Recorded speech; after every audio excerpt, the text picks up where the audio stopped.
Right, so welcome back. I've just well, last night got back from scout camp, so I'm still a bit knackered. But I'm going to do a quick video today. I've got the live tomorrow, so yeah, I should be able to get this done today. So when we were on scout camp, the place that we were camping at, you hire out they don't like campfires on the grass, so they rent you like a half a drum, like a fiver. So we got a couple of those, but then they provide you with a load of wood. Now when the wood came, and people started, getting it ready for the campfire, I noticed a couple of pieces that shouldn't have been in there. One of which is this lovely spalted, I don't know what it is, I don't know what kind of wood it is, but there's some real nice spalting in there. I couldn't let that get burnt. Who in the right mind would burn something so beautiful? So what I'm going to do is I'm going to turn a quick bowl. I know you've seen me turn bowls before, and you've seen 1,000 other YouTube makers, wood turners, turn bowls, but this is from a campfire. Let's see any difference. So I'm going to flatten the bottom. I'm going to try and get some kind of round shape on the bandsaw, and we'll see what happens. I'm hoping we're not going to lose too much more of this, but if you can see, it is quite rotten there. Hoping to keep a little bit. That's going to be kind of the shape there, so we'll see how it goes. I'm just worried about these bits. Right, so I've done my best getting that worm screw in there. Hopefully, if I keep it at a low speed, it should stay on, but you never know.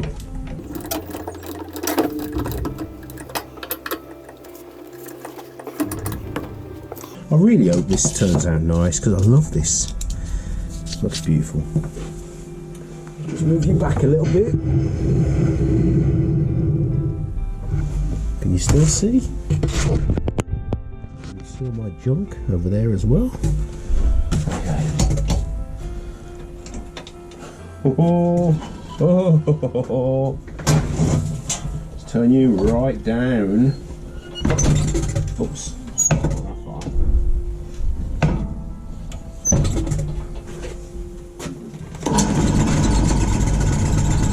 Alright, I can handle that.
Right, I'm going to put some shine juice on this now, because the bottom is pretty much finished.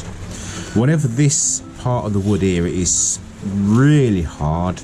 It kind of runs straight through and up round and up through there. It's solid. I don't know if you can see that there.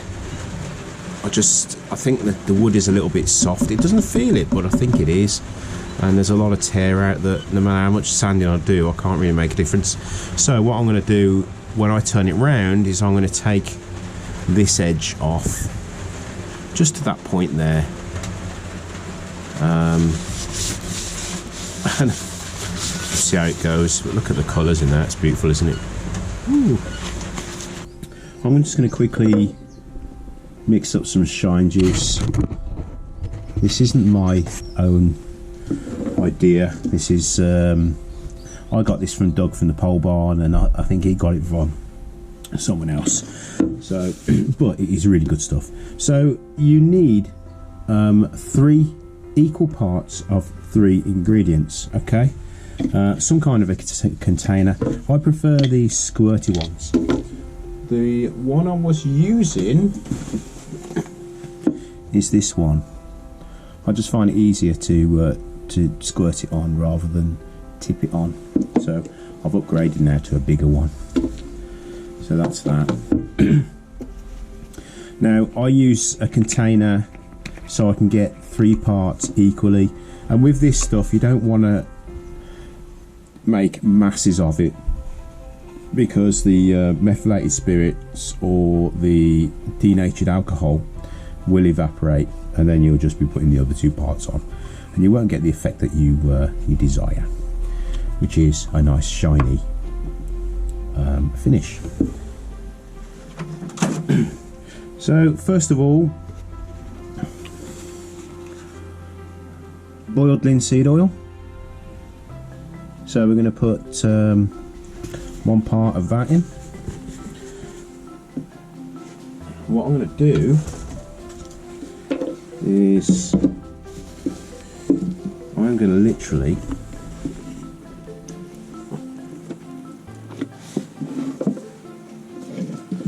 I'm going to top it up to this level, so it's going to be that level there. You can mark it if you want with a pen or something, but I just find it easier doing like this.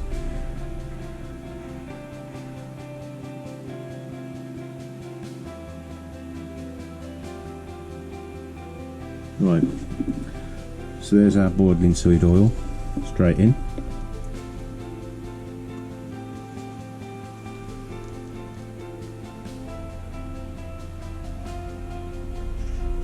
Okay.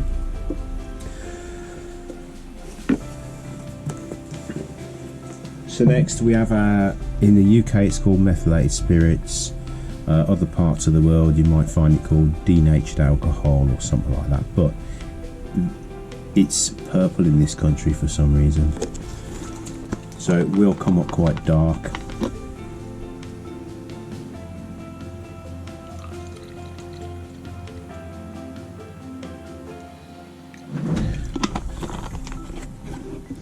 So that goes in there,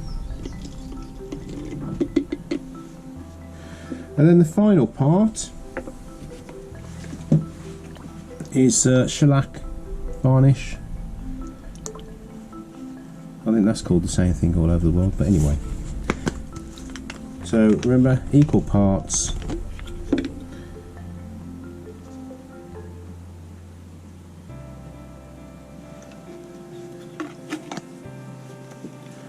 And what you've got to remember with this shine juice is that you've got to mix it before you use it. If you don't, then you'll probably only get the boiled linseed oil, which is the heaviest, which will be sitting on the bottom, I think. Okay.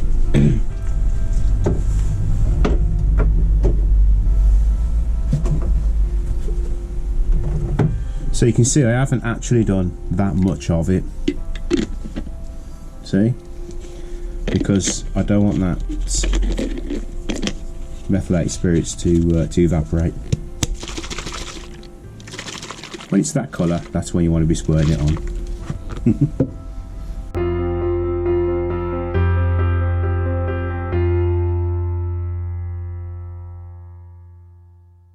it's been about 4 days since I stopped recording that last clip that you've just seen. What I've done is I've gone over it again.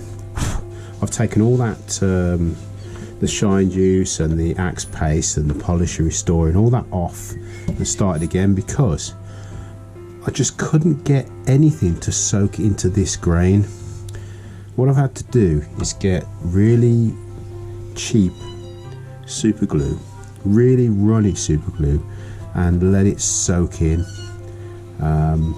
just so it makes it quite hard. I know it's rotten. I mean, yeah, this is what spalting is at the end of the day. It's rot. But I just found it really hard to get a finish on it. What I'll do on camera right now is, if I can find my super glue, there we go. Is, you see that little bit there? What I do is I look at the way the grain's running, and then so it'll be this way, and just let it soak right in on the end grain. See how that's soaking up that super glue, but it's almost stabilizing it for me.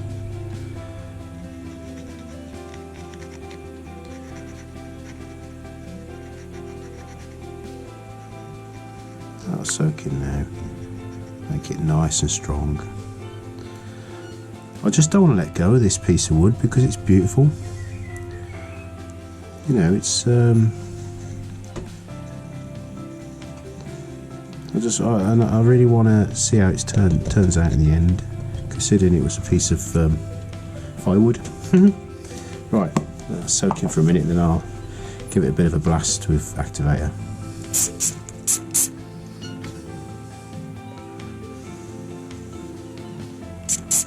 Okay. Now, when you're sanding this stuff back down, you really do have to have some kind of dust extraction, because this stuff is no joke. It gets in your lungs, gets in your eyes, gets up your nose, and it really does spoil your day. Anyway, let's sand it down a little bit more now.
Okay, right, the bowl is a bowl.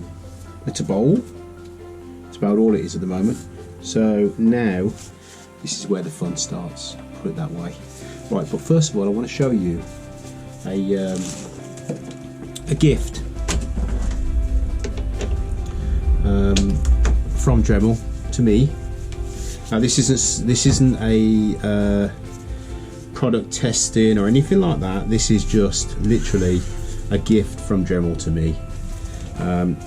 It is the small handheld variable speed 2050 Dremel 2050. It fits all normal Dremel tools will fit these shanks. You can actually take this out and put. Oh, you.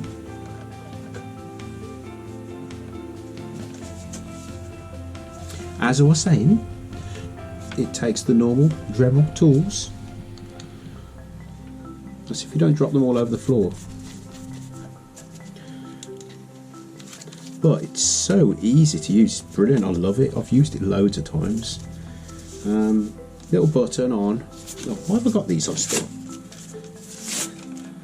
That's the little button at the bottom that locks your shaft, and then a tiny little button on top turns it on, and then you've got your variable speed there, which is brilliant. It's like using a pencil or a pen to write with. Great. I would recommend everyone go out and get one.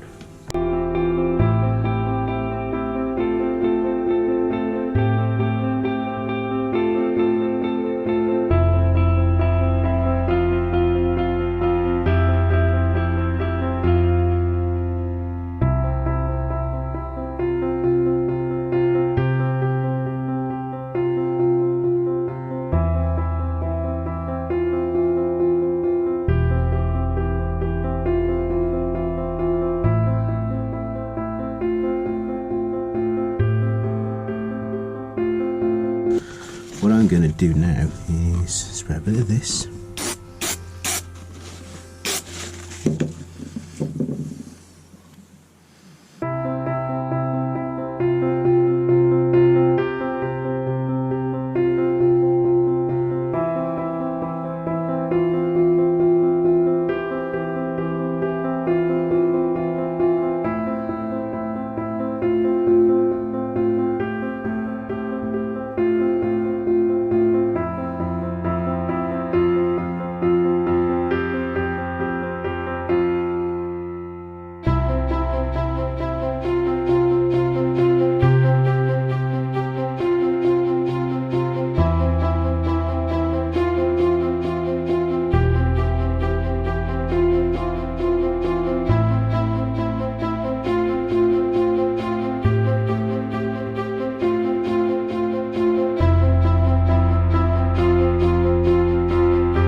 So what do you think? It's turned out alright, hasn't it? All the time that I spent putting the shine juice on, I took it all off because I didn't think it suited the bowl. I quite like that matte finish and then the natural finish of the wood. You see what the glistening in there, and then it goes around to this really hard grain which is dull, and then back onto this softer grain which is, I don't know, there's a definite difference in texture difference, and then the inside again, what I've done is I've shaped it in, but then on the inside as well I've shaped that in to match, so it's what I would say it's 5mm thick, the side, the walls, and then what I did is I got that gold leaf, and it's fake gold leaf, it's not real gold leaf, and I just touched it up on all these bits, just very discreetly, and I think it's turned out quite nice. What do you think? I'll put some stills up if it ever stops raining. Anyway, I was testing out a new chisel that I made myself, and a few of you, when I was asking about carbide tip chisels, a few of you says, well, why don't you make them yourself? So that's what I've done. So I bought the carbide ends, the bits, carbide bits, is that what you call them? Anyway, and I've got some high-speed steel. I've got loads of this, and I wanted a nice long chisel. This is just a basic bit of wood I just turned down in the middle of doing that, but the length compared to these, the difference in length is massive. It does not make a difference when you're reaching into the inside of that bowl. You just see me using this. The keen-eyed ones of you would have noticed that this isn't my normal chisel, but I'll be using this a lot. Anyway, Jake, my eldest son, he does a lot of copper work, so he makes rings and bracelets. He's going to make a nice hammered copper ferrule for the end of this, so I'm going to give that to him, and I'm going to say thanks for watching, and I'll see you next time.